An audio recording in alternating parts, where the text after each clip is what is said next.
नमस्कार दोस्तों, स्वागत है आपका हमारे YouTube channel online study with DK में। दोस्तों आज हम आपके लिए मध्य प्रदेश शिक्षक पात्रता परीक्षा वर्ग 2 जो कि 21 फरवरी 2019 को आज फर्स्ट और सेकंड शिफ्ट के अंदर जो एग्ज़ाम हुई है, तो उससे संबंधित उसमें पूछे गए कुछ महत्वपूर्ण प्रश्न और अन्य विषय हिंदी, अंग्रेजी और बाल विकास से संबंधित उन महत्वपूर्ण टॉपिक को लेकर आए हैं जिनसे क्वेश्चन जो है वो आ रहे हैं। यदि आपकी एग्ज़ाम अभी बाकी है तो आप उन टॉपिक को कवर कर सकते हैं और थोड़े से अच्छे अपने नंबर जो हैं वो बढ़ा सकते हैं। तो चलिए देखते हैं कौन कौन से प्रश्न जो हैं पूछे गए हैं। तो सबसे पहला प्रश्न यहाँ पर जो है हमारा, ये है रबी की फसल है। तो देखिए, रबी की फसल और खरीफ की फसल से रेगुलर ही प्रश्न आ रहे हैं। इसमें कभी समय पूछ लिया जाता है कि कौन से महीने से कौन से महीने तक रबी या खरीफ की फसल उगाई जाती है। और इसी के साथ साथ यहाँ आज जो प्रश्न पूछा गया है, ये पूछा गया है कि रबी की फसल है तो कुछ फसलों के नाम दे दिए। उनमें से कुछ विकल्प ये गेहूँ, चना, राई हो सकते थे या हुए होंगे वहाँ पर। तो आपको इस प्रकार के इस फसल से संबंधित जो टॉपिक है, जितनी भी बातें जिस तरह से प्रश्न को घुमाया जा सकता है, तो आप इसको बिल्कुल कंप्लीट कर लीजिए। तो यहाँ पर इसका उत्तर हो जाएगा गेहूँ, चना, राई जो है रबी की फसल होती है। चलिए आगे बात करते हैं। इसी के साथ खरीफ की फसल क्या होती है। तो खरीफ की फसल जो होती है ये होती है ज्वार, मक्का, सोयाबीन आदि जो होती हैं, ये खरीफ की फसलों में आती है। चलिए अगला प्रश्न देखते हैं। अगला जो प्रश्न था ये था कि 20 एमिनो अम्ल में से 10 एमिनो अम्ल जो होते हैं ये हमारे लिए आवश्यक होते हैं और 10 आवश्यक नहीं होते हैं, या 10 आवश्यक क्यों नहीं होते हैं, इस प्रकार से प्रश्न पूछा गया था।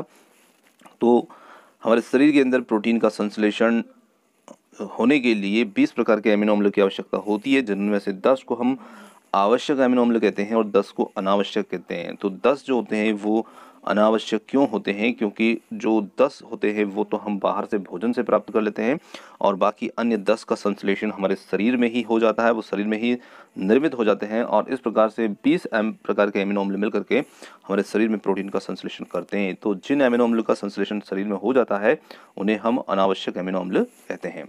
तो यहाँ पर चलिए अगला प्रश्न देखते हैं। अगला प्रश्न जो था ये था हाथी पांव रोग किससे होता है। तो हाथी पांव रोग जो होता है ये क्यूलेक्स मच्छर के संक्रमण से होता है, उसके काटने से होता है, या एवं इसी के साथ साथ एक मेनन सोनाइटिस जो है प्रजाति के मच्छरों के संक्रमण से ये होता है। चलिए अगला देखते हैं। अगला इसमें प्रश्न रहा है बल का मात्रक क्या है। तो बल का मात्रक जो होगा ये न्यूटन होगा। तो बल के मात्रक को भी आप SI पद्धति, CGS पद्धति और MKS पद्धति तीनों के अंदर इन चीज़ों को थोड़ा सा देख लें, क्योंकि किसी भी पद्धति में पूछा जा सकता है। चलिए आगे देखते हैं। अगला प्रश्न है हमारा कार्य का मात्रक क्या था या कार्य का मात्रक क्या है। तो ये है न्यूटन मीटर या जूल भी हो सकता है। तो इसमें भी आप जो है मात्रकों को SI पद्धति और CGS पद्धति में भी कवर कर लें, पर ज़्यादातर क्वेश्चन जो है वो SI पद्धति से रिलेटेड ही आ रहे हैं। चलिए अगला प्रश्न देखते हैं। अगला प्रश्न था धावन सोडा का सूत्र क्या है। तो धावन सोडा का सूत्र होता है Na2CO3.10H2O। ये धावन सोडा का सूत्र होता है।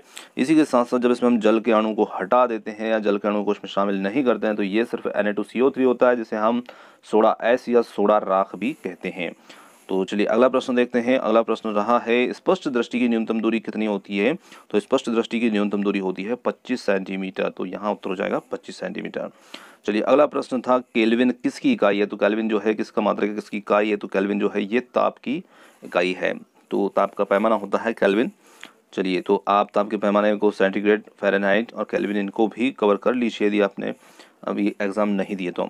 चलिए अगला प्रश्न जो है वो विलियन से संबंधित किसी प्रकार का कोई प्रश्न आया था। जिन्होंने प्रश्न में पहुंचाया है उनको बराबर इसको ध्यान नहीं रहा है किस प्रकार का था।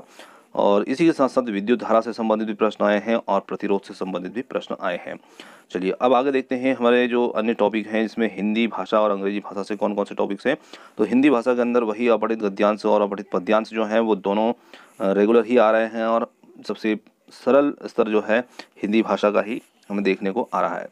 इसी के साथ में अंग्रेजी भाषा की बात करते हैं तो इसमें मॉडल्स हैं, आर्टिकल्स हैं, प्रपोजिशंस, कंजक्शन, नाउन, टेंस, इसमें ग्रामेटिकल जो है थोड़ा सा ज़्यादा आ रहा है और direct, indirect speech, active voice, passive voice, इनसे संबंधित भी क्वेश्चन इसमें पूछे जा रहे हैं। साथ ही साथ इसके अंदर पैसेज भी दिए जा रहे हैं, अनसीन पैसेज भी आपको देखने को मिलेंगे। आगे बात करते हैं बाल विकास की। तो बाल विकास के अंदर जो सिद्धांत या टॉपिक जो हैं जो ज़्यादातर आज के एग्जाम में पूछे गए हैं, तो ये क्रिया प्रसूत के सिद्धांत से संबंधित प्रश्न भी पूछे गए हैं। इसी के साथ साथ थानाडाइक जो है वो कंटिन्यू ही लगातार हर दिन ही ऐसे संबंधित प्रश्न पूछे जा रहे थर्मोडायनामिक्स के सिद्धांत से। इसी के साथ साथ अनुबंधन के सिद्धांत से भी कुछ क्वेश्चन जो हैं ये पूछे गए हैं। और पावलोव के कुत्ते संबंधित प्रयोग जो हैं, अब उसमें कुत्ते से संबंधित प्रयोग में कोई सी भी बात जो है वो पूछी जा रही है तो आप उसके प्रयोग को अच्छी तरह से, सिद्धांत को आप अच्छे से पढ़ लें। कुत्ते वाले जो सिद्धांत दिया है पावलोव ने, उससे संबंधित जो भी बातें या प्रयोग बताया गया है। इसी के साथ साथ कैटल के सिद्धांत से भी कुछ प्रश्न जो है वो आज के एग्जाम में देखने को आए हैं, तो कैटल के सिद्धांत को भी आप कवर कीजिए। इसी के साथ साथ यदि आपकी द्वितीय भाषा संस्कृत है तो संस्कृत के अंदर गद्यांश पद्यांश हैं, धातु प्रत्यय हैं, प्रत्यय संधि और तत्सम, इन टॉपिक से क्वेश्चन जो है ये पूछे गए हैं। तो दोस्तों उम्मीद करते हैं कि आपको हमारी मेहनत पसंद आई होगी और हमारा वीडियो आपके लिए काफ़ी हेल्पफुल रहा होगा। यदि आपकी एग्ज़ाम में बाकी है तो आप इन टॉपिक को कवर कीजिए और उम्मीद करते हैं आपकी एग्ज़ाम अच्छी रहेगी और आशा करते हैं कि आप अच्छे नंबर प्राप्त करें। चलिए, आप हमारे साथ इतने समय तक बने रहे उसके लिए बहुत बहुत धन्यवाद। Thank you so much. मिलते हैं जल्द ही अगले वीडियो में।